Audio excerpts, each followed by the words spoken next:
welcome in to the latest episode of that SEC podcast. I'm your host, Michael Bratton. I go by SEC Mike on Twitter, and I'm joined as always by my cousin Shane, who goes by Big Orange Vols on Twitter.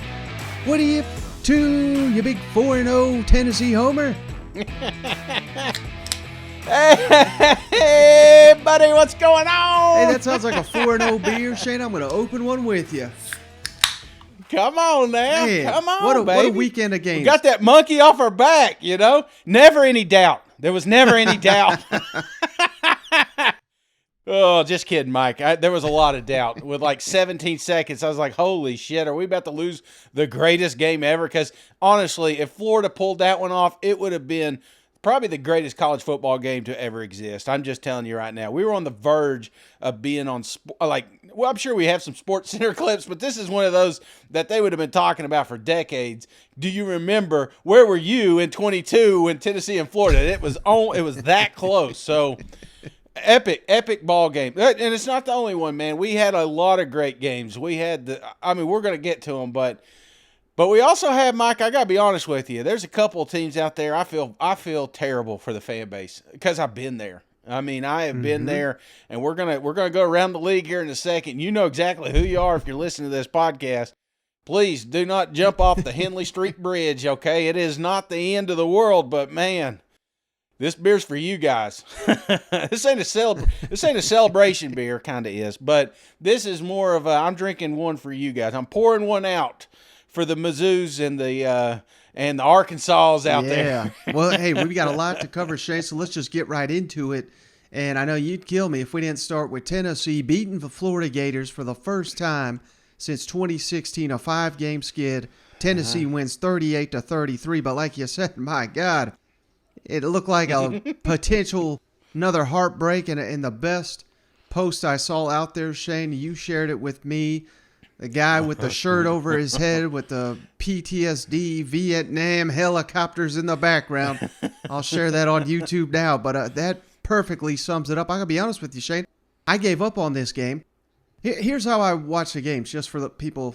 I don't know if they care or not, but I got every game on. I got 4 TVs up, and when a game like that's in hand, I mute it and I lock in on the other ones because there's so much action going on. And Arkansas, Texas A&M was such a big game. Arkansas was driving to score.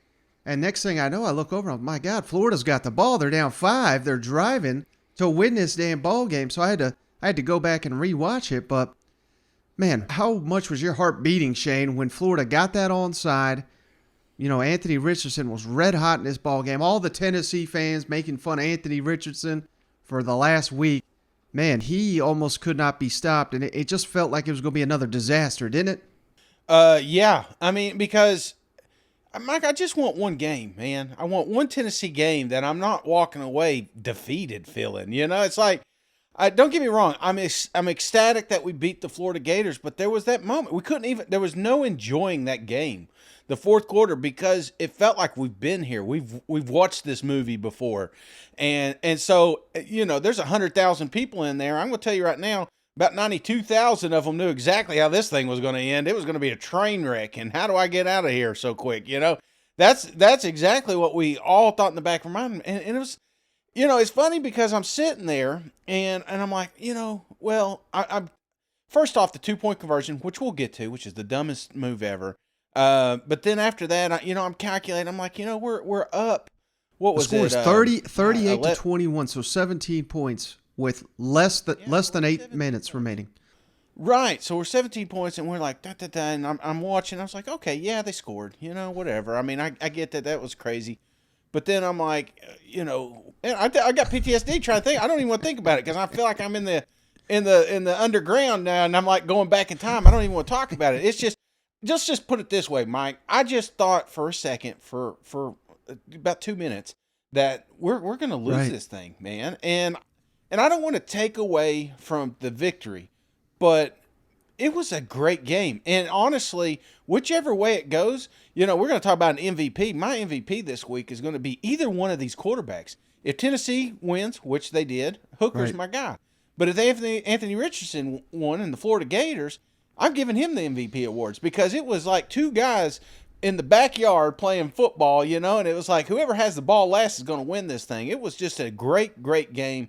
I don't want to take away from the moment and ruin it with what is, because but there was a moment that I was like, this is over. Well, I'm never watching Tennessee. I'm thinking about, I already put in my 2-week notice for that SEC podcast. I said, I said, to hell with football. I'm just done. If we lose this game, I will never watch a Tennessee football game again, or at least a Tennessee-Florida game.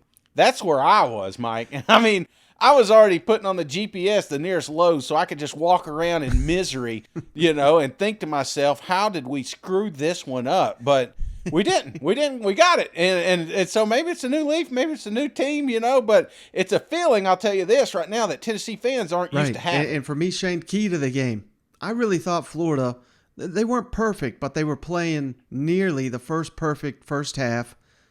They were up 14-10, Shane, just slightly over 2 minutes remaining. They punted all the way down to the 1 yard line. Tennessee's backed up on their own corner. And what happened, Shane? Hendon Hooker takes control of this ball game, drives them 99-yard touchdown. Brew McCoy touchdown. It was almost one of those where, you know, you didn't even want your quarterback risking the ball there, but he knew exactly where he was going. He's pinpoint accuracy. Scored a touchdown with 7 seconds remaining in the half. Tennessee takes a 17-14 lead, and you're sitting here saying, well, hell, Tennessee's turned it over twice. They're not playing that efficiently, yet they're winning at halftime. They come right out, 10-play, 73-yard touchdown drive to open the third. And at that point, you felt like Tennessee was going to dominate, and they did. 6 of 6 in the red zone. That was huge. 5 touchdowns there. And you nailed it, Shane. SEC Offensive Player of the Week has got to be Hendon Hooker. 22, 28, 348 passing yards, 2 touchdowns passing, 0 interceptions. And how about this? 112 rushing and another score. Led the Vols in rushing. He was just a man on fire there. And, you know, I put it out there, Shane. I truly believe this. I'm not saying he's going to win the Heisman. I'm not even saying he should be the front runner necessarily. It's still very young in the season, but we have got to put him on the short list of true Heisman candidates. They've got a tough road ahead. He's going to have to earn it against the likes of Alabama, Georgia, Kentucky. But for now, Hendon Hooker belongs on that list. Yeah, without a doubt. The guy took over. It was the Hooker show, man. And again, it was the Anthony Rich. But here's 2 quarterbacks that had a lot of. There was a lot of rumors, you know. There's a lot of mumbling behind them. You know, Hooker's not as efficient as he was last year. Anthony Richardson, one-hit wonder against Utah. You know, the stat that he's got, what was it, more tackles than touchdowns or something like that. And it was like these boys came in dialed up and ready to play, man. And they were just on point. And that's why I was saying, if Florida would have won this game, we'd be talking about how great a game Hooker had, but Anthony Richardson was the MVP. Because here's another guy that just Tennessee took away the running game. They sold out to the run. They weren't going to let Etienne and what's his name get any yards. They were going to load the box. And so we knew we were going to force Anthony Richardson to throw the ball. And given what he's done the last couple of weeks, that's a great script. But Anthony, he did not back down. He was very efficient. He was able, you know, those little short passes. That's what he has been really struggling with, those 10, 15-yard routes. And he was like on a dime. And he was running for his life a lot of the game. So it was just a fantastic performance by both quarterbacks. It just so happens we had a few more. We had a little more help on the outside. I will say these young receivers stepped up. Tillman out. These guys stepped up and played their lights out too. So I think it was just a great performance all the way around. We won't talk about defense. Defense we'll just skip that part. But offense. You mentioned the receiver, Shane. Brew McCoy, 5 catches, 102 yards, and that touchdown right before half, so huge. Ramel Keaton, that's the guy that really stood up with the and he laid out for that 1 catch, 3 catches for 58 yards. Not gaudy statistics, but he was huge in this ball game. Yeah. But you mentioned it, Anthony Richardson. Man, put some respect on this guy's name. I put the prize pick selections under passing yards. Oh, my God, that was the dumbest pick I could have made. 453 passing yards for Richardson, 2 touchdowns through the air, 1 interception. And, of course, that was on the final Hail Mary attempt. You put it all on the line there, so he didn't risk the ball. Other than that, and he also had 62 rushing yards, 2 more touchdowns on the ground. Again, like you're saying, if Florida pulled out this miraculous win, we'd all be touting Anthony Richardson once again. Maybe not for the Heisman after, 2 low performances, but, maybe that would have given some momentum heading into the rest of the season.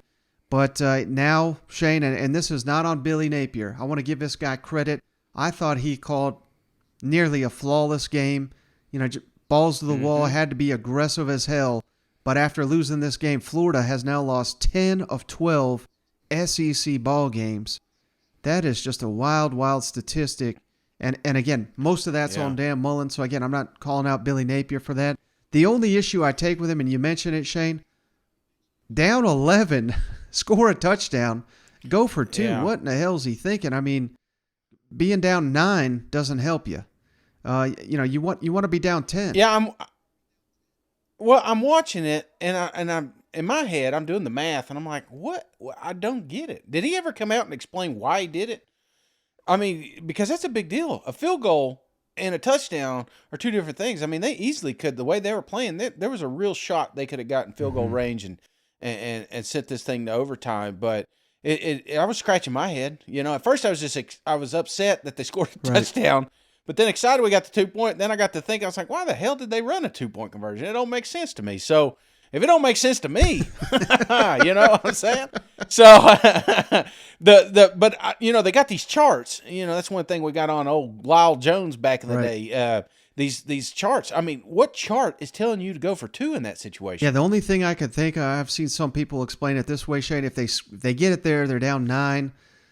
You score another touchdown.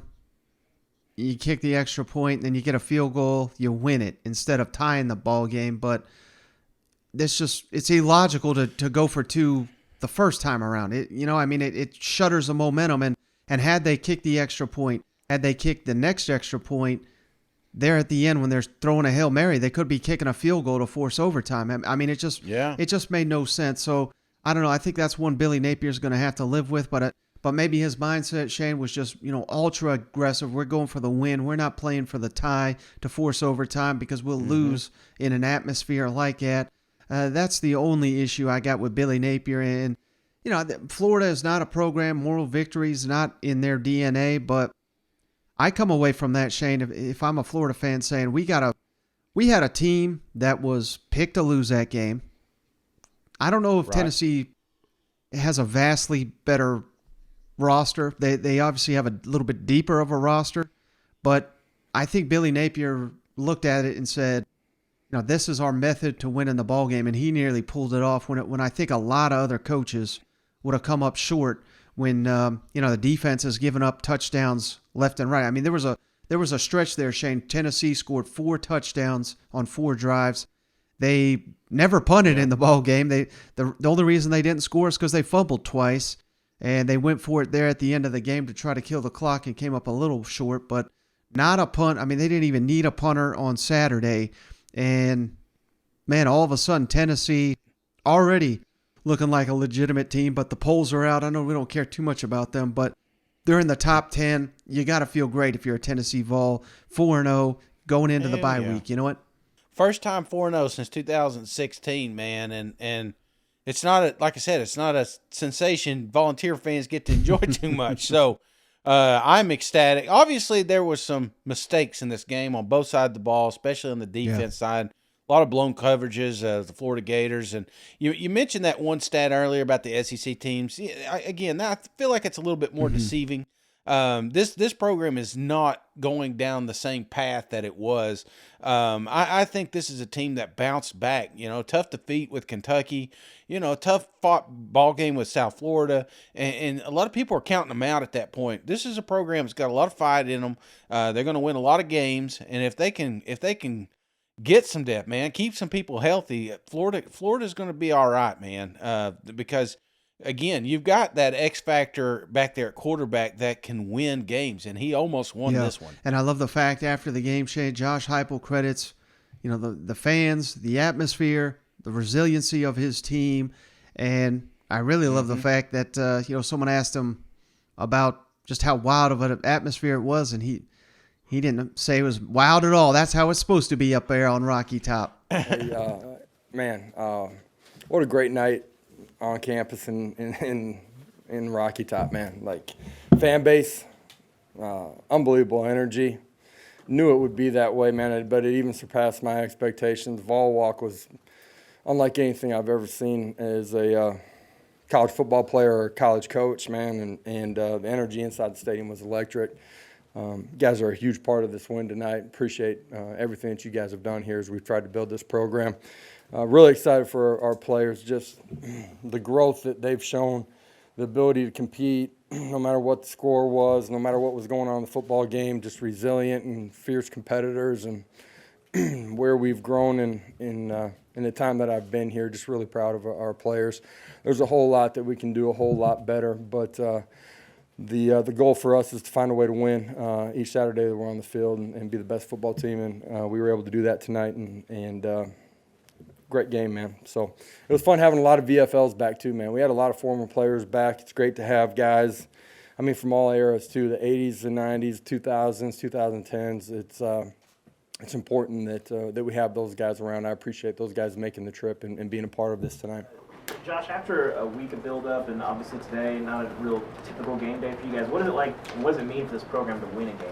What do you mean not a real typical game day? I mean, going on game day, obviously you have game day here, all that stuff, all the sort of the pomp and circumstance of today. What does it mean to win a game in this situation? Yeah, the game day atmosphere, this is Rocky Top. This is what it is. There's been some times where it hasn't been that, but man, ball walked the way it is, that stadium rocking the way that it is, that is Rocky Top for our recruits and for our players. It's what we've built, and this is one of the great stories in all of college football. And, that's why the stadium looks the way that it does. I thought our players handled the week itself in a really positive way. I told them early in the week, like everything that we worked for, just having been a player, like blocking out the outside noise is not real. Like it's everywhere, and so you're going to hear it. Understand the opportunity that you've created for yourself, right? Like what the game's going to look like, and the opportunity we have. College game day being here, the stadium, the energy, all of that. Understand what it is, and now it's about your preparation. And I told the players today when we got done with our walkthrough right before we got on the bus, man, soak it in, enjoy a moment of Vol Walk, enjoy what it looks like running out that tee today, and then reset and be fierce in the way that we compete for each other. And I thought they prepared in a great way, and then they were opportunistic and competed really hard for each other today. Coach, the touchdown drive, 99 yards just before the half, how significant was that? And just is that kind of a snapshot of Hendon Hooker and a senior quarterback? Yeah, obviously huge in the way that the game played out, right? We score on that one. We score on the beginning of the third quarter. We're in some long yardage situations during the course of that drive. Got it going, made a huge play with Ramel down the sideline. There were some big plays in the football game. Hendon played his butt off tonight. Like, he played at an elite level. Decisive with the football, accurate with the football, intermediate, short, long. Used his legs at the right time, created big plays there, and just a tough competitor, man. And offensively fed off of him all night long. Yeah, I mean, come on, man. You got, what's his name, giving you the Gatorade bath after. It's like, I'm like, what is he doing? What's Theo his Vaughn? name? I talk about him all the time. Yeah, what the hell's Theo Vaughn doing on the football field? Walking past highway patrol and giving the coach a Gatorade bath. So, no, it was a wild environment. Everybody was excited. It was loud. The fans were in it, man. They helped keep this one in the game. And, man, Neyland was rocking. It was great to see it rocking again. Now, the game we anticipated was going to be the best of the weekend, Shane. It lived up to the hype. Texas A&M defeats Arkansas 23-21 in Arlington. What a tremendous game down here, Shane. Arkansas jumps out to a 14-0 lead. It looked like they were going to dominate the ball game. But, most people, Shane, they're going to take away from this the KJ Jefferson going Superman for some reason on first and goal from the 5. Fumbles the ball. Chappelle recovers, gives it to Damani Richardson. What a heads-up play. Shane, 82-yard fumble return touchdown. The Cam Little, they're calling it the doink oink Oh my God. That's when you lose a game and there's a name after it, it was a bad loss. Those are the two things that are going to stand out to 99% of the people, Shane. But for me, what's going to stand out from this ball game is, again, I go back to it, A&M getting dominated early. They were going 3 and out, 3 and out, 3 and out. Arkansas was scoring, and looking like they were going to put this one away. A lot of teams that have already lost, already discounted, they would have put it in the tank, so to speak. You know what I mean? But A&M got better as the game went on. I thought, Arkansas is this program that prides itself on physicality and toughness, and I thought A&M outdid them both in that realm in the second half, and A&M deserved to win this football game. I know it came down to, I don't want to call it a lucky bounce, but just the breaks of the game. And this is A&M who we thought we were getting, and maybe this starts the ball rolling again. They're undefeated in SEC play. They couldn't ask for anything better after suffering an early setback earlier in the season. Absolutely, man. This was a lot of emotions in this game, Mike. It feels like, I feel like both teams are great. Don't get me wrong. I still have confidence in A&M, and this is what I like about A&M is how young they are, and they're becoming resilient. Yes, they lost to App State. All right, we're going to talk about that forever, but they bounced back. They beat Miami, close game. They come out here, they beat Arkansas, close game. I think that adds character with this youth, and we're starting to see it a little bit more. They're starting to get the running game going. People are recognizing that this is a hell of a defense, man. You know what I'm saying? It's like if the defense starts scoring touchdowns, you better watch out. So this was just a great game. But I will tell you, I felt like Arkansas squandered this one. I'm not nothing against A&M. It just A&M and they've been doing this all season, Mike. Do you feel the same way? It's just they keep making these stupid mistakes and getting in their own way. It's like Arkansas is the biggest problem with Arkansas. Yeah, I mean, I honestly think, Shane, this may be the worst game I've seen KJ Jefferson play. Yet consider they were playing a ranked team away from home. I know they had tons of fans there, but still not quite the same. Yet they were in position late in the game to win it. So I think that, to your point, Shane, that Arkansas is a really good team, and I think a better team than they showed on Saturday. But, hey, you got to make the plays in the game, and they didn't do it. A&M did. Max Johnson, he came in. This has been a new offense with Max Johnson under there, and he's not been spectacular by any means. He was 11 of 21 for 151 yards and a touchdown, but no turnovers, Shane. That's critical. You don't cost yourself when you got that defense you got. We finally got Devon Achane going. A&M rushed for 192 yards, 159 of that. Devon Achane with the only rushing touchdown for A&M. But here's where the game was won, Shane, in the red zone. This is critical. A&M 3 of 3, 17 points in the red zone. Arkansas 1 of 3 with only 7 points, and of course the huge fumble that was returned for a touchdown. You just can't perform that way and win a ball game like this. No, you're playing with the big boys, and we talked about this, Mike. If Arkansas is going to win an SEC championship, it's going to come down to two games. It's going to come down to Texas A&M and next week Alabama. And, it's almost like they wrote off A&M. Kind of like Tennessee wrote off the Florida Gators. And, we come to reality real quick that this is a hell of a ball club, that there's a lot of talent on that side of the roster, and they just haven't been able to put it together. But any given Saturday, it's going to hit. And I feel like that's the thing with Texas A&M.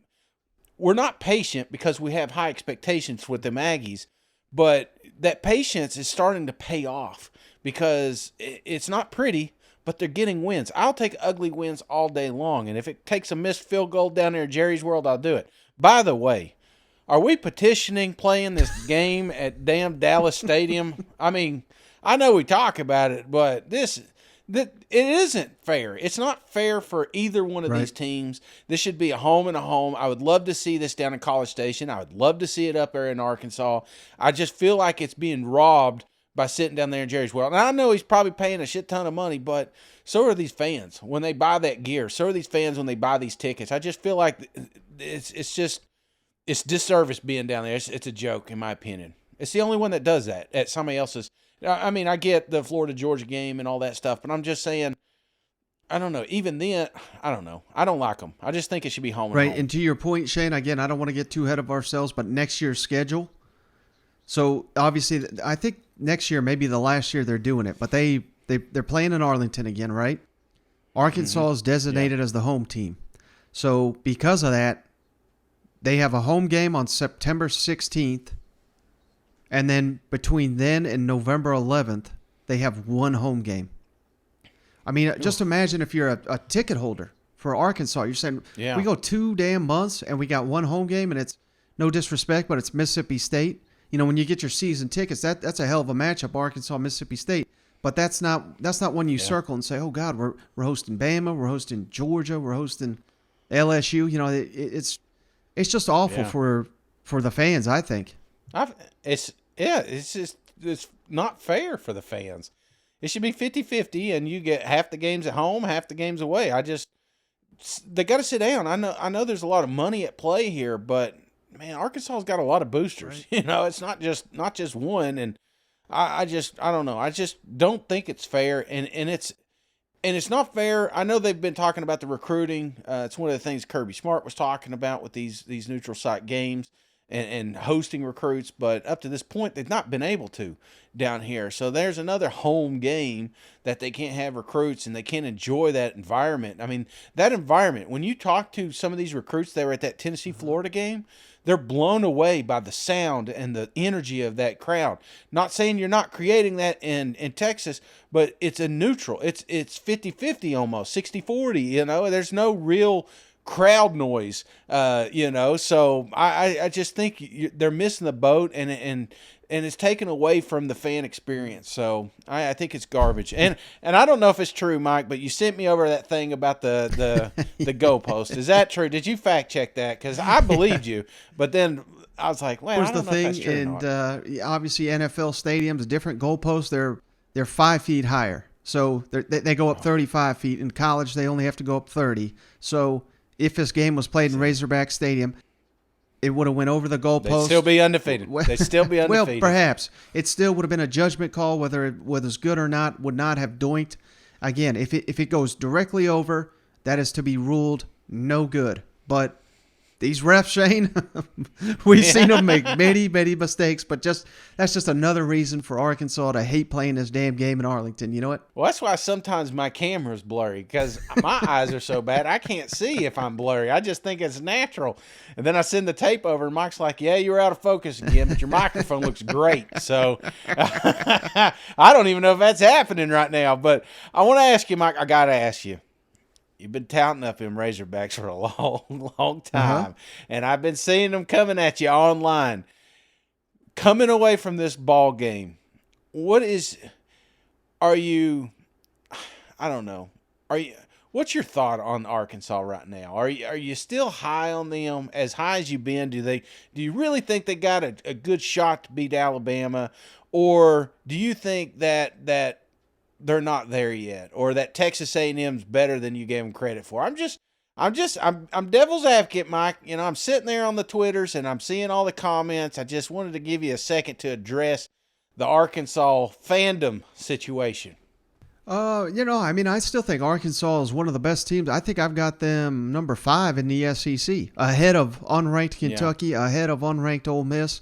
I think they are better than those teams.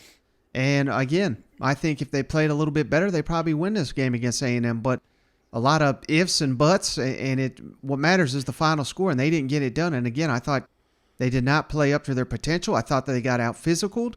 I thought they got, maybe even a little out-coached in this ball game. After me singing up all the praises of the Arkansas staff, I particularly didn't think Kendall Browse did a great job, where I think DJ Durkin did a hell of a job. And there was opportunities. Let's give Jimbo and Max, well, maybe not Max Johnson, but Jimbo credit for dialing up some big shots that it was either Max Johnson or his receivers just off the mark, missed here or there. Arkansas still has got real issues in the secondary. A&M was not really able to take major advantage of those in this ball game, but the rushing offense was there, like we said, and that's just so critical to this offense that opens up those play-action shots. And if A&M starts hitting those, all of a sudden, I mean, this looks, I don't want to say explosive offense because they've not really been there, but they've got the potential, Shane, to hit a couple of these 40, 50-yard touchdowns. We saw, say what you want about Haynes King, but that's what he was connecting on. He was hitting some of these big shots.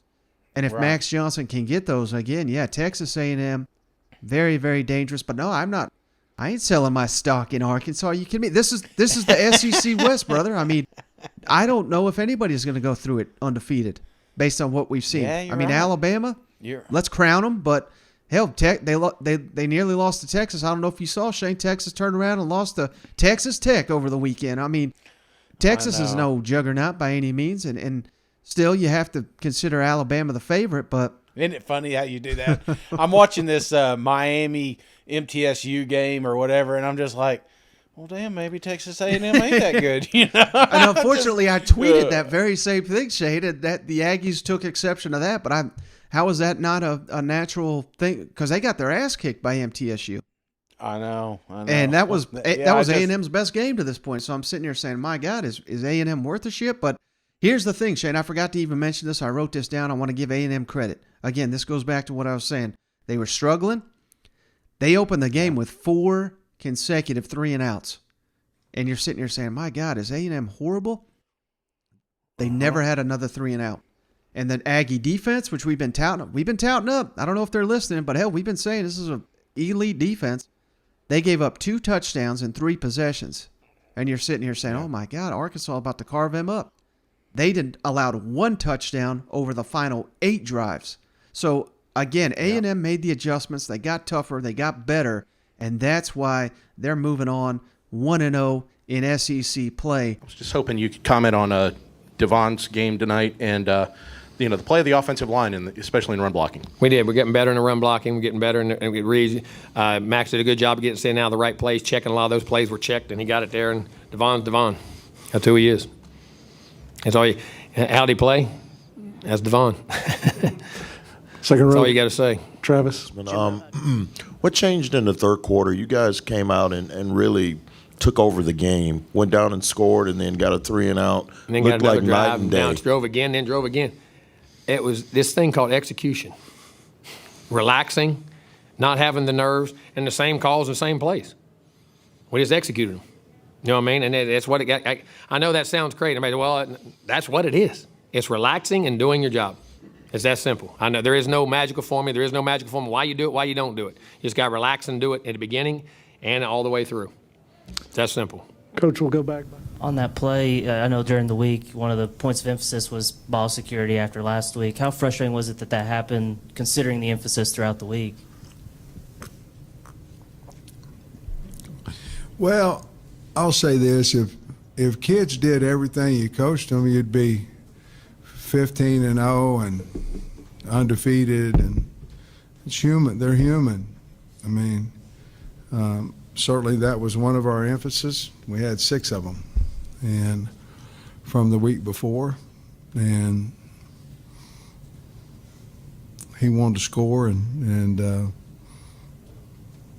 it happened. Hindsight, it's easy to look back on play calling, but you guys were moving pretty good and then tried to get Malik involved.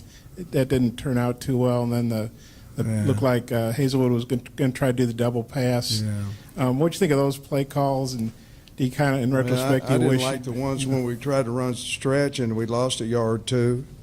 I didn't like the passes that we overthrew. I didn't like those. I didn't like whenever we ran inside zone and we got a yard. I didn't like them either. We got an offensive coordinator, a damn good one, and whatever we decide that we're going to do, we do it as a staff. And I wish they'd have worked, but they worked in practice, and I'm not questioning his calls. But we do have just a slight bit of bad news, Shane, on Anaya Smith. Let's get to that in just a second, Shane, because we are sponsored by Guardian Brace. Guardian Brace injury update. We got to keep up to date on the latest injuries around the SEC. That'll be critical for next week in particular, Shane. But let me tell you about Guardian Brace. They have developed a new generation of knee braces called rehabilitators. And these rehabilitators, Shane, are a rehabilitative wearable technology engineered to reduce and eliminate knee pain by just wearing the brace for 3 hours a day for 90 days, Shane. And the best thing about these Guardian rehabilitators, they will give you one risk-free for 30 days. You just got to go to freebody.io. You can find a link to that in the show notes, or give them a call at 727-526-0108. And these are covered by insurance, so find out more from your local providers. Once again, that number is 727-526-0108, freebody.io. And these are some SEC fans here, so we really appreciate them sponsoring the show. But Guardian Brace injury update, Shane. Terrible news. Anaya Smith out for the season, and he has just been sensational for Texas A&M. So that is going to be a big-time loss as A&M travels to Mississippi State next weekend. They are going to have that production made up somewhere. Another injury that Cam Latu, Alabama starting tight end, Shane, he got hurt, left the game. They travel to Arkansas next week. So these are some big-time injuries. And then Zach Evans, Ole Miss standout, who Shane, my God, Shane said was the best running back in the SEC. What in the hell?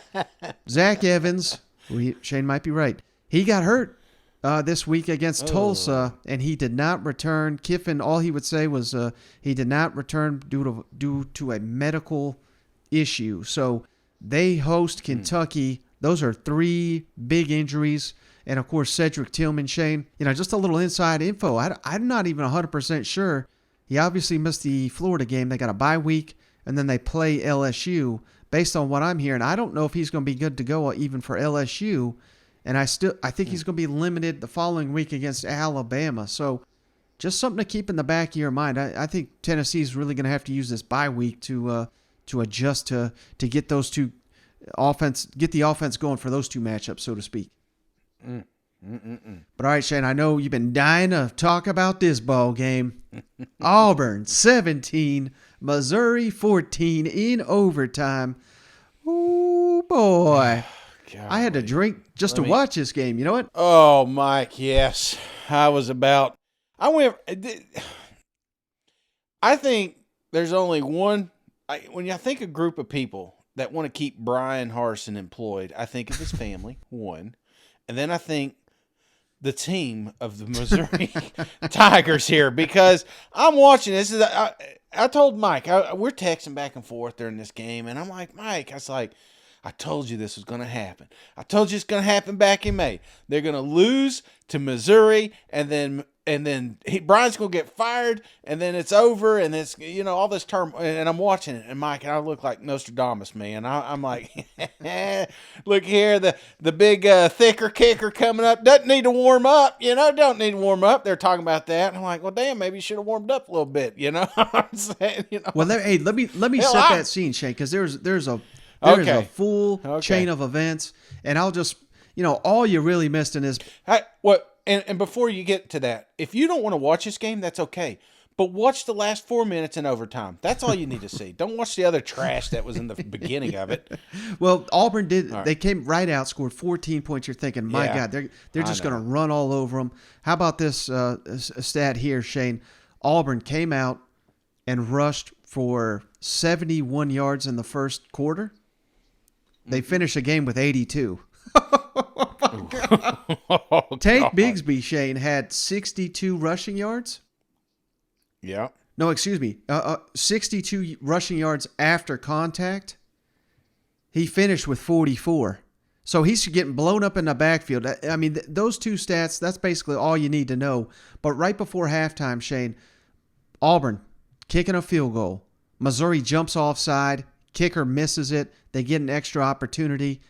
He missed that one too. But you're thinking, if you're Coach Drink and you're Mizzou, you're teaching these guys, okay, whatever you do, don't jump off sides on these damn field goals. You did it once. It almost burned us, but we survived that. Now, late in the game, Shane, 97 seconds left in this ball game. Auburn's got 4th and 1 from the 29. So it would have been a 46-yard field goal. A long field goal, I get it. But you make his field goal, you're going to win this ball game. What does he do? Let's run it right up a gut. And he gets stuffed. Gives the ball right back to Missouri. Missouri, who has not done anything in the second half, somehow completes a bomb, gets down to the Auburn 8. And instead of trying to score a touchdown, they kneel it out, which They just line it up. Just line it up. I think that sense. was smart, Shane. You took all the time off. You got an All-American kicker, 26-yarder. This guy he's never missed in his career, Shane, from under 31, and he misses from 26. And that's what they're saying. They're looking at him on the sideline. They're like, "Oh, look at this big guy." He said, "Doesn't even warm up." A lot of these kickers will start kicking in the net right before they got to go out there. Nah, super confident. Big boy ain't got it. He don't need it. You know what I'm saying, Mike? And I was just thinking the whole time, it's like, he probably should have warmed up. You know what I'm saying? Like, I warm up before I put my shoes on. You know, like, take a couple deep breaths. I don't want to pass out while I'm down there, you know. So I know us big boys, we got to do a few extra steps, and I don't want to get the football and bend over and get my crack on TV. I get that, but he needs to probably warm up to that thing. What does he do? He goes out and he kicks it wide right. I couldn't believe it. No one could. Even he didn't believe it. He was already celebrating and realized he screwed the kick up there. So yes, I'm sorry. So because he missed, this goes into overtime. And what happened, Shane? Yeah. Missouri intercepts Auburn. You're thinking, oh, my God, we got this one now. Finally, it's over. But then they review it. Was not an interception. Ball touched the ground. So we get a field goal opportunity. And what happens? He misses the field goal, but Missouri jumps offside. It's like, yeah. I'm telling you. Who's got money on this thing? Who the hell's got So he kicks another field goal. He does make it. Now, they're up 3. Missouri gets the ball, comes right out. I thought they scored a touchdown, Shane, but they were about a half an inch away. Nathaniel Pete drops a damn ball. Auburn jumps on it in the end zone, and that's a touchback. He's in. He's in, Mike. He's in. Just run it. Tuck it. Go. You're in the end zone. Nobody knocked it out. He was not. I mean, he may have been pushed about from the 5, but no need to extend. He had the first down. No call for any of it. No, if you've not seen it, don't Google it. It's terrible. There's no reason we should have gotten this situation. Missouri had an opportunity to win this game like 8 times. And they said, nah, not today. We're going to let Auburn have this one. And that fumble was just icing on the cake. I about threw my phone through. Because I'm watching. I'm unlike you, Mike. I don't have these fancy TVs all over the place. I got a TV going. I got the laptop sometimes going if I can figure it out. And then I got my phone typically because I can bounce back with the ESPN thing. And I'm watching this and nobody knows what I'm doing. I got my headphones on and I'm like, yeah. You know, the kids are freaking out and stuff. And then I'm like, no, what are you doing? You know, so I just feel so bad because I've been there. I mean, Tennessee, Pig Howard. You remember when he fumbled through the end zone? You know, it went from to you know, and then you're gonna have these moments, but I've never seen that before. So many things going right to have so many things going wrong. I mean, I wouldn't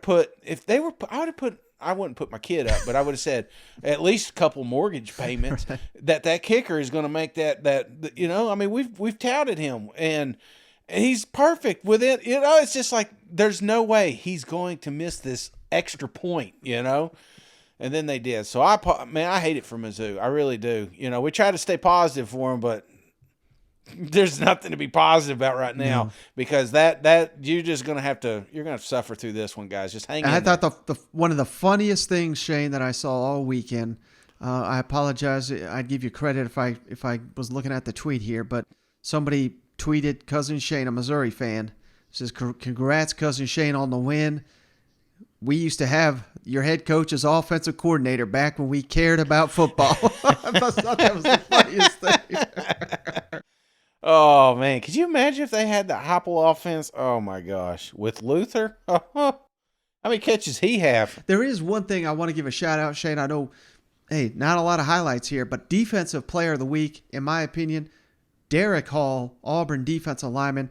Man, was he all over the field. He took up a residency in Missouri's backfield, Shane. 6 tackles, 2 sacks, 3 tackles for loss, and an interception. He was a beast, set up one of the touchdowns in the ball game. So I know it was an ugly game, but we have to credit the defense in some respect for getting that done. So Derek Hall, SEC Defensive Player of the Week, in my opinion. More SEC ball game, Shane. And it was not much of a game, I'll be honest with you. But Alabama, this is what they do to most people. 55, Vanderbilt 3. You know, this is Alabama looking like who we thought they were, and Vanderbilt looking who we thought they were. I mean, after the third quarter, Shane, the score is 41-3. Total yards at that point, 509-89. Here's the Alabama drive chart, Shane. Punt. Oh, they stopped. I was thinking, this might be a ball game. Touchdown, touchdown, touchdown. Downs, then touchdown, field goal, touchdown, punt, touchdown, touchdown.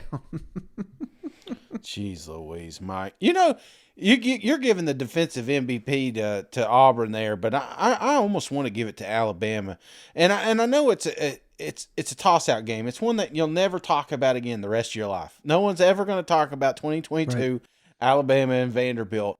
But Vanderbilt has got an explosive offense. I know it's not sexy, and nobody's besides us has really been talking about it, but you know what they've been able to do from week 1 in Hawaii. Now you got Swan coming out looking like a hero against Northern Illinois.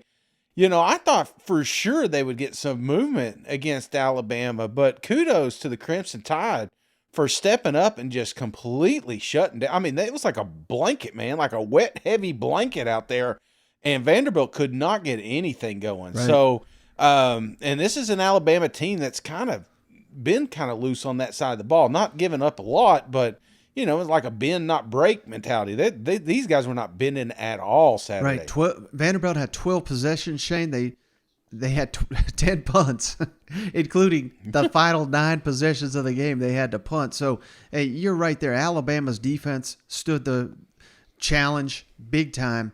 How about Bryce Young, Shane? 25 of 36, 385 and 4 touchdowns. He's starting to get a rapport going with Ja'Cory Brooks, who had 6 catches, 117 and 2 touchdowns. And Jermaine Burton, a guy we've been waiting for emerge, 4 catches, 94 yards. Alabama was 5 for 5 in the red zone, scored 31 points on those 5 trips. And Vanderbilt, Shane, they just simply never made it to the red zone. So they got no stats in the red zone. But, I mean, this was complete domination. Again, this is the Alabama we thought we were getting, and it sets them up undefeated on the road for what should be their biggest test of the season at Arkansas next weekend. Cannot wait for that ball game. Oh, dude, it's going to be – I wish we were there, Mike. We told you. Nothing. I know we just got over Arkansas, and you guys probably fast forward through like, damn it, Shane's talking about us again.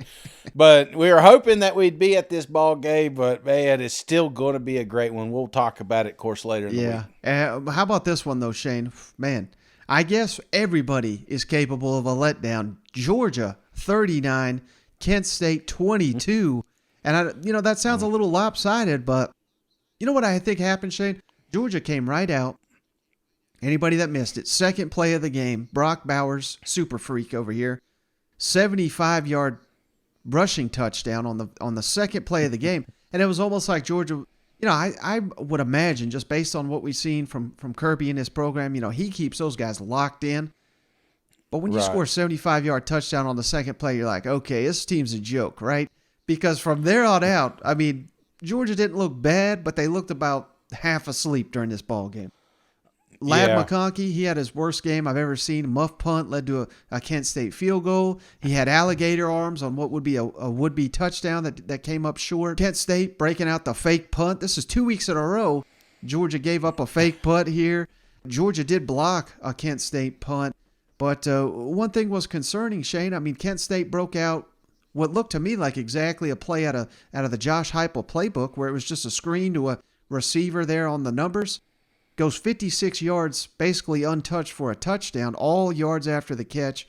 This ball game, Shane, was 32-22 with 12 minutes remaining, and Kent State went for 2 to make it a one-score game.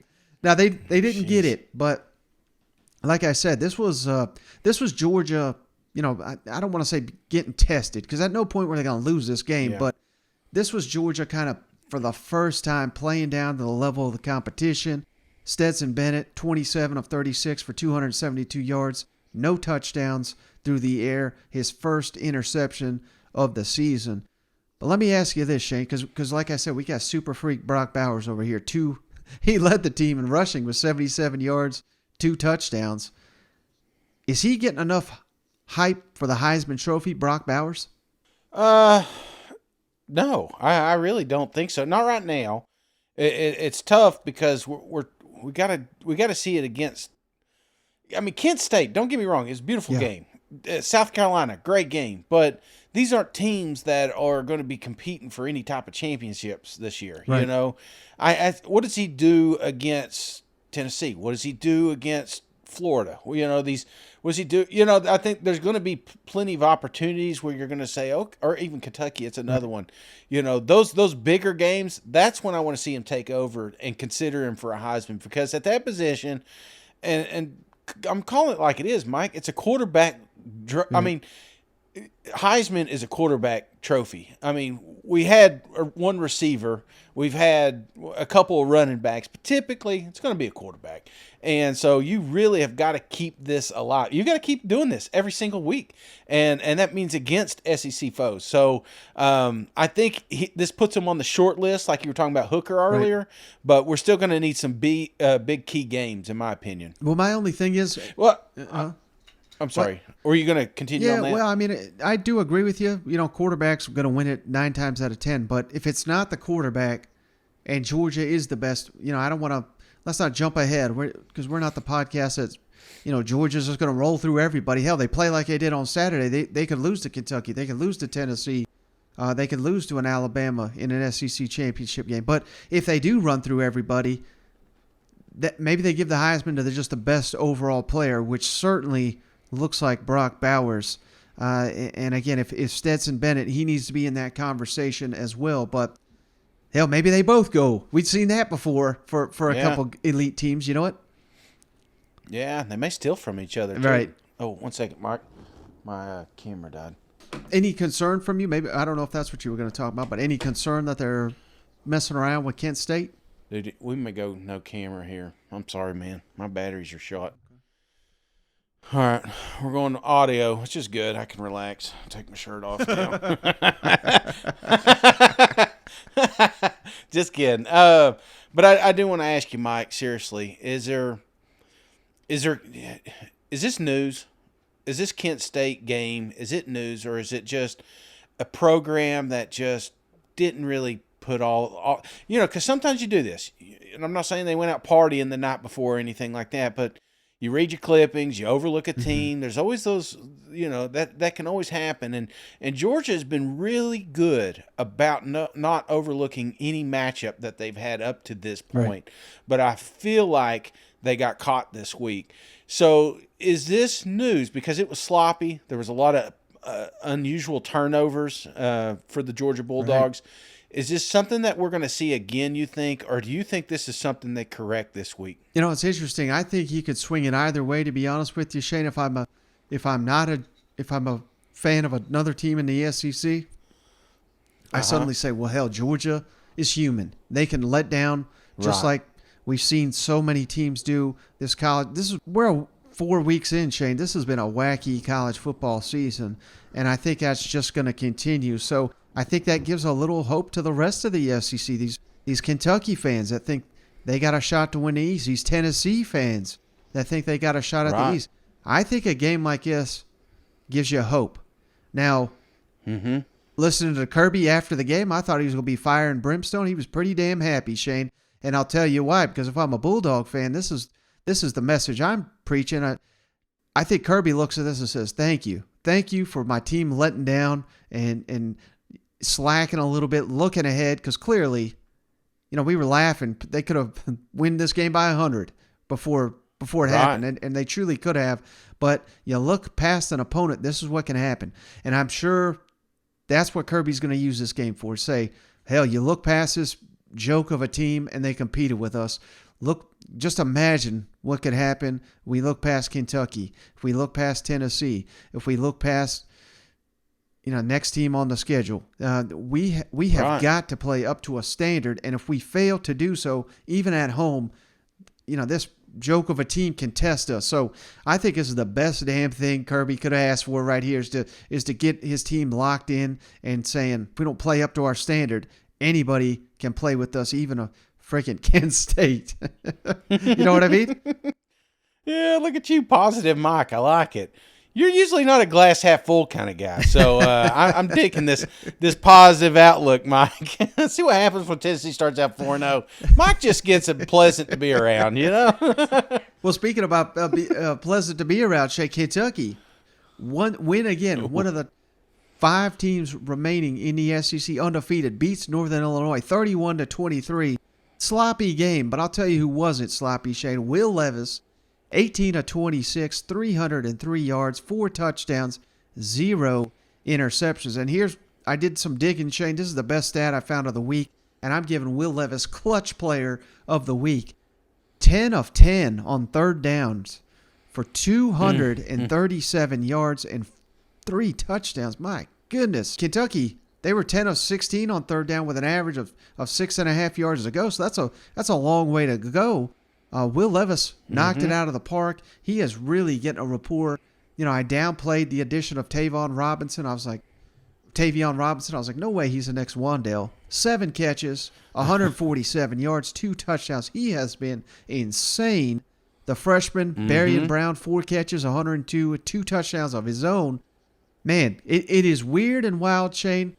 I mean, they're giving up sacks. They can barely rush the ball. They rush for 2.9 yards per carry against Northern Illinois. But it may not matter, Shane. If Will Levis plays this well, if these receivers keep getting hotter and hotter, this may be Tennessee 2.0, brother. I mean, they're going to outscore everybody. Like I said, it's wild to see because, hell, this game was tied up at halftime. Northern Illinois didn't even have their damn starting quarterback, Shane. This is the team that lost by multiple points, multiple touchdowns to Vanderbilt at home, yet they were in it with Kentucky. But you win the game, you win the game. Who cares how you got it done? Right. And now you go into a huge test next week at Ole Miss. I'm feeling good if I'm a Kentucky fan. Mike, if you remove the Tennessee-Florida matchup, Will Levis is your MVP in my opinion. This guy does it all, and obviously it was nice seeing Robinson step up. I'd love to have him on my fantasy football team, because I'd be a clear-cut winner this week. But this is a program that, like you said, it's got some flaws. And there's a few teams. I don't want to feel like Kentucky's the only one. There are several teams in the SEC right now that have gaping flaws that they need to work on if they're going to win it all. You know what I'm saying? So this is one of those situations that Kentucky, it hasn't been pretty, but it's been a win. It's all that matters, Mike. Every game can be ugly as long as you have the most points at the end of the game. So Kentucky, kudos, 4-0. I mean, when's the last time? I don't know any stats on that, but here's another program that's top 10 in the country. Kentucky has come a long, long ways. And a lot of people look at NIU and they're saying, well, they should have beat the shit out of them. Well, I was saying they shouldn't, because if you watched that Vandy game last week, obviously this was a program that has the ability to move the yardsticks. This is a team that has ability to stay above the chain. So I love the fact that Kentucky went in here. It was sloppy, but they came away with the victory. And again, on the arms of Will Levis. Right. And one other thing, Shane, 6 passing plays of 15 or more yards, including a 70-yard touchdown, a 69-yard touchdown, a 40-yard touchdown. So, man, they were gashing Northern Illinois for these giant plays. Only one slight red flag here, Shane. Northern Illinois was 4 for 4 in the red zone for 23 points. So we got to get that cleaned up, particularly on the road next week against Ole Miss, because that's where these big games are going to be defined. And we've seen it from Kentucky's defense. They've got the capability. They didn't play up to their standard in this game, but maybe they were looking ahead to this trip to Ole Miss. You know what? You got to be who you are. And right now we have a very talented quarterback, and we have some explosive wide receivers, and so we're creating some big plays. Yes, I think we want to be a little more consistent in the run game. See, everybody appreciates the run game now. For 5 years, y'all didn't appreciate I'm joking. Everybody relax. Are you? And I know we talked a little bit last week, and I don't want to rain on any parades, but there's a theme with Kentucky, and that's Will Levis, prepare to run for your life. And I'm just curious, is this can this continue? I know Will is one of the biggest quarterbacks you'll ever meet, and I mean, thank God he's been working out and eating right, because he is taking a pounding just about every single week. But when you get into the thick of this SEC play, it's out, man. There's no hiding it. Everybody knows what you're not good at right now, and unfortunately, it's not running the ball, and that's not protecting your quarterback. Is this able? Are they going to be able to continue to do this, or is it going to catch up to them? Yeah, that's the biggest concern I have, Shane, with Kentucky is, can we keep Will Levis upright? Because, man, he was getting nailed in that Florida game, if you remember. Now, he toughed it out. He was the toughest player on the field that day, I thought. And even in this Northern Illinois game, he was getting lit up on some of these big-time passes. He's getting sacked left and right. Miami of Ohio sacking him. Florida's all over him.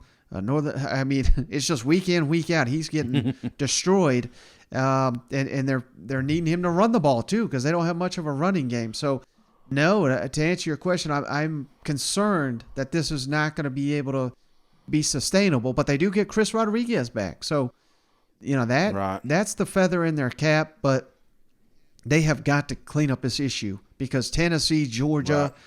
These teams are going to be coming after him. South Carolina, that's the only shot you got at beating Kentucky, is getting Will Levis off his rhythm. And no one's been able to do it, but I hope he can keep it up. But I really hope Kentucky can protect him so they don't have to worry about that. Yeah.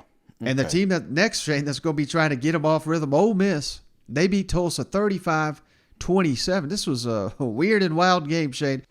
Tulsa, I tried to warn you, they're averaging over 40 points per game. They had over 103 passing yards, Shane, in the first quarter. And this was like a tale of two halves here. I mean, Ole Miss was up 35-17 at half. They didn't score in the second half. They played about a half of football here. They averaged 7.7 yards per rush in the first half. They had 111 passing yards at halftime. And then in the second half, 4.3 rushing yards per rush, 43 total. I mean, totally ineffective. And this is the second game. This is the second game, I'm thinking back to Troy, where they just basically no-showed a half on offense. And that is big-time troubling. Again, Zach Evans went down, did not return to the ball game. Judkins stepped up in a big way, 140 rushing yards, 2 touchdowns. Now, Jackson Dart may not been able, not killing it with his arm, 154 yards, 2 touchdowns, 0 interceptions. But he did have 116 yards, so he showed he's got the capability of making up that production with his legs. But Tulsa, again, I love to reference these red zone stats because they're so important, Shane.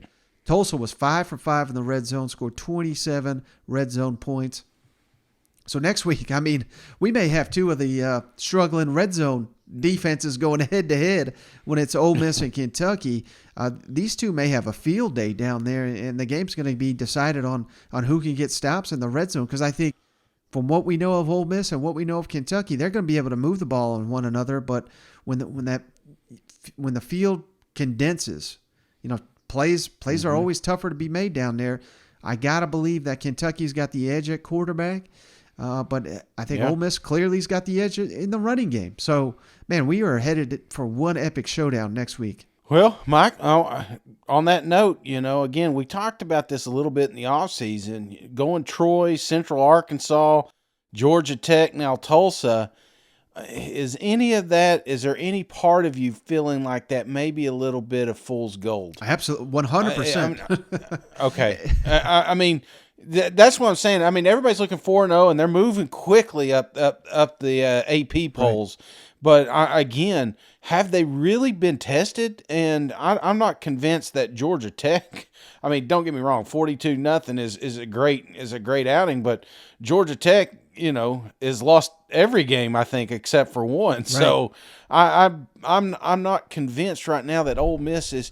The only reason I'm saying that, brother, is because I'm worried about this quarterback situation. I'm worried about they put a lot into that running game, which is great. Mm-hmm. But what happens when they play an SEC defense that decides to stuff that run. Is Dart a quarterback that can win a game for you? And I'm not convinced right now that he is. And you may have missed this, Shane. I know you've been busy, but Georgia Tech just fired their coach, so that gives you an idea of what kind of caliber of a pro win that is now. I mean, hell, they turned around and kicked him to the curb. You know what I mean? So, yeah. All right. Back to the option, 100%. If you were to ask me, Shane, would I rather have Kentucky's route to this game or Ole Miss's?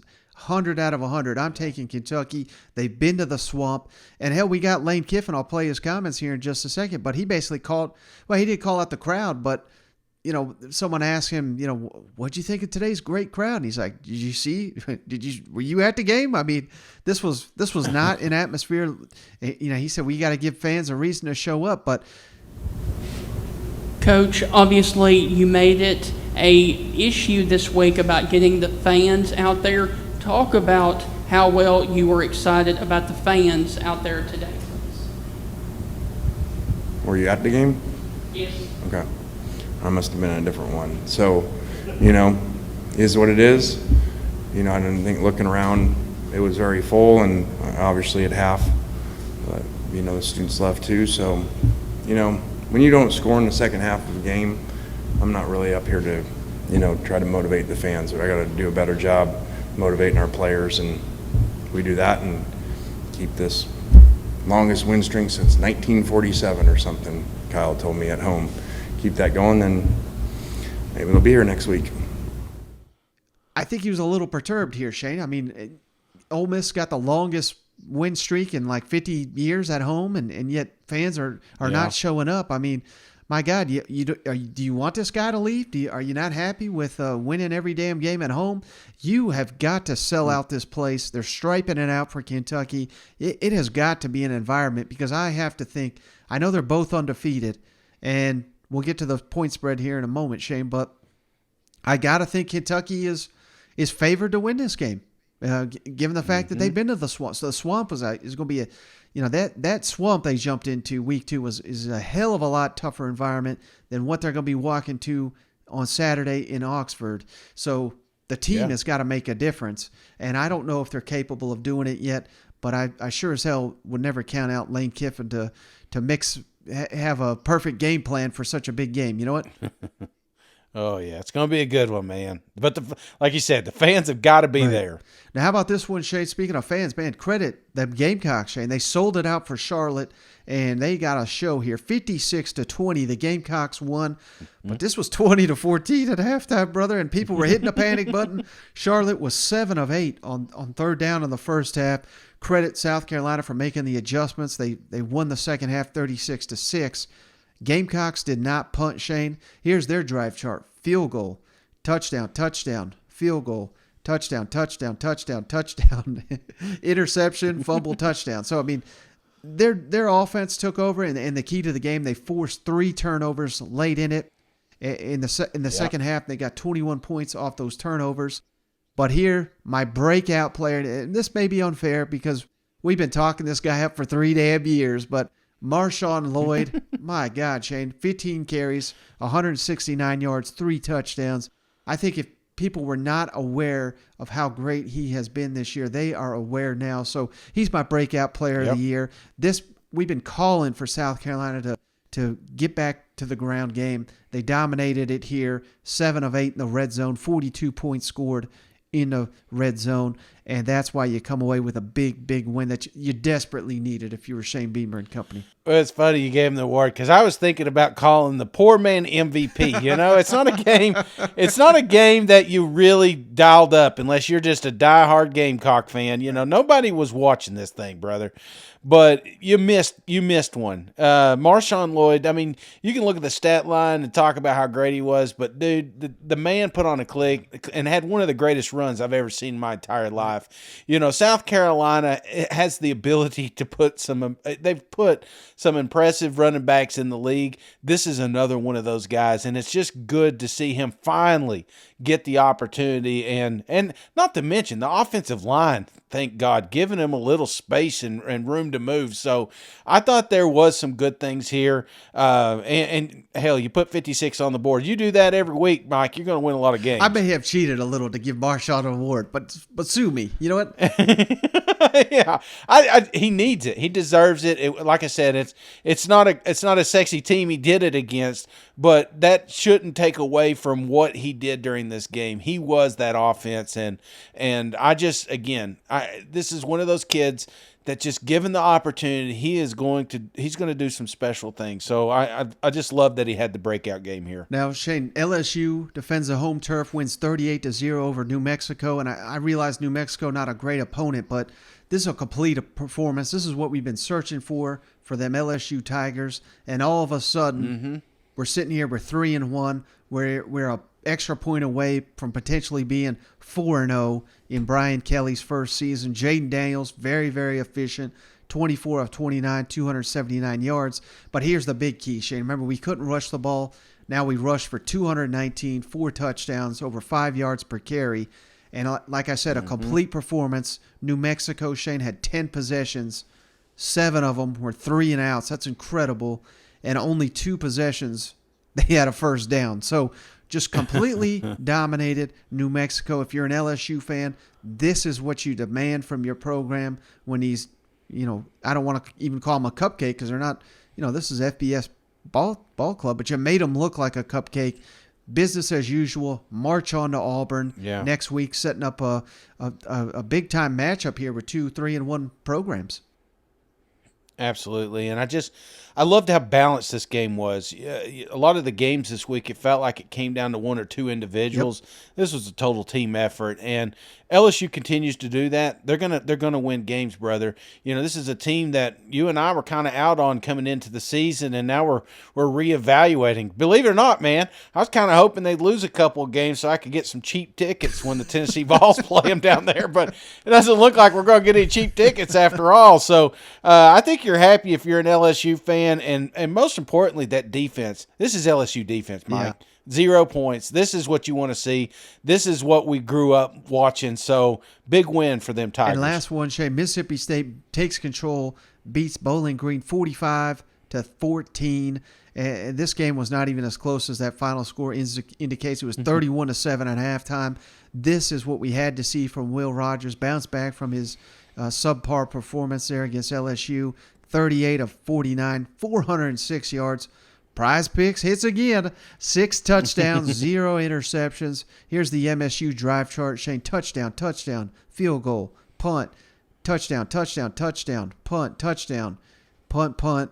And then Bowling Green had 12 possessions, and half of them were 3 and outs. 1 was an interception. I mean, this is just taking care of an inferior opponent, not letting last week's disappointment come back and bite you, and now they have a huge showdown, Shane, with Texas A&M coming to Starkville next weekend. That's going to be one of the best games in the country. Absolutely, and 2-2 on fourth downs, So that haunted them the week before, so they fixed it quickly. No, this one a little disappointing because I gambled the other way. It's like I don't understand how Vegas is so damn close on some of these things, but yes, that was one too many touchdowns, Mike. But I was happy they got back on track. Hell of a game. Again, did I tell you Bowling Green's got the ugliest uniforms ever? Just burn them. Start over. Now, Shane, real quick, we got opening lines for Week 5. How can you be Bowling Green and not have any green? That makes no sense. You ever think about that? Never. It should just be. Never in my life have I thought about it, but that is a good point, Shane. I'll give you that. Now, Shane, we got a couple Week 5 opening lines here. Man, again, this is a terrific slate we got here. We do got South Carolina State. That's the only cupcake on the schedule here, so we're not going to do that one. But how about this one, Shane? Right out the gate, one of the best games annually in the SEC West. LSU at Auburn. What do you think the line is for that? Oh, man. I'm going to go LSU, but -7. Ooh, you almost hit it right on the head, Shane. 6. LSU Tigers favored by 6 on the road on the Plains. That's going to be a great game. Georgia at Missouri, night game in Como. Give me Georgia minus, 30. Close, 26 on the road. Okay. All right. All right, how about this one? We just previewed it. Texas A&M at Mississippi State. Oh, what a dangerous little game. Mm-hmm. This is going to be a fun one right here. I'm going to go – I think they're all enamored with Texas A&M right now. So let's go Texas A&M minus 9. Oh, baby. How about this line, Shane? Mississippi State favored by 3. No shit. Yeah, so hey, maybe okay. those odd sharks, man. They always, but this time last week, A&M favored by 2. We were sitting there saying, "What the hell? They won the ball game by 2 over Arkansas." I mean, they're Mike, damn wizards, aren't they? I got to ask you. I know, and it's kind of scary if you're a Texas A&M fan just beating a top 10 opponent, and now you're an underdog. Right. But is this a line you see moving pretty quick, or because if people are listening, it's because you want to get some of these bets you want to get in early, Right. and obviously Monday would be a good time to do that. Do you think this is a good time to consider that line, or are you steering clear of it just the fact that Vegas likes Mississippi State? I'm steering clear of it, Shane, because I mean, Okay. if Yeah, they I'm play with like you. they did against LSU, A&M will win this game. If they play like they did the rest of this, maybe Mississippi State wins. I mean, this is a complete toss-up in my opinion. All right, how about Kentucky at Ole Miss? Ooh, Kentucky at Ole Miss. Battle of I'm gonna undefeateds go here.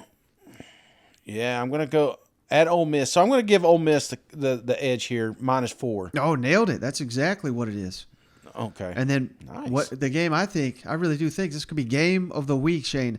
Alabama at Arkansas. Mm-hmm. Just missed out on game day and that SEC podcast. So hopefully there's not no letdown down there. Yeah, but there will be in Vegas. I'm gonna go Alabama minus 13.5 here. 17. Oof. They don't like you, Razorbacks. No. Get them bets in. Play that disrespect card all week. I know we will be as well, hopefully for a great game. But I mean, that's a great slate. We got 6 conference matchups. Or excuse me, I don't know how to count. 5 conference matchups. It's going to be one hell of a week. You know what?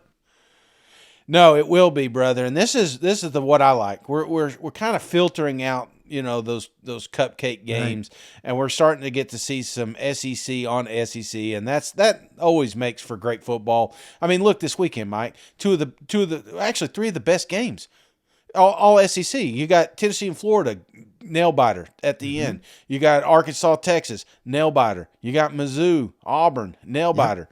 You got Vandy. They got some good practice in, So there was a lot of good stuff happening with the SEC opponents. So if that's a taste, a little glimpse of what we got in the future, brother, this weekend is going to be absolutely wild.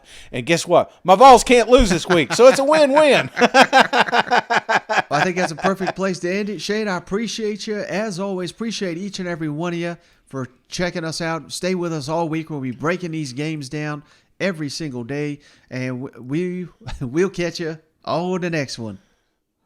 All right, see you guys. Go Vols!